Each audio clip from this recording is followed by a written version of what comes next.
هیڅ شی هسې کباړ اوس نه پاتې حالات وګوره هیڅ شی نه دي هیڅ شی نه دي یعنې حاجي صاحب هیڅ قابل د استفادې نه دي خلاص درته وایم هیڅ شي قابل د استفادې نه دي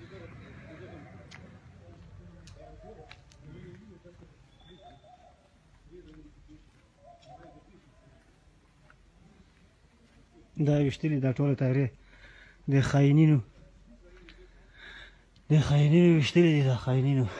دغه اسناد مې وګورم چې زموږ اسناد شته دي که نه دي دا اسناد وګورو کوټواله اسناد شته دي که دا بلاکار دا چی ده دا بلاکات بلاکات هېڅ شی نه دي پرېښی ما چې تا ته ووایي چې ټوله منډه دا څه رقم بلاکات دي دا بلاکات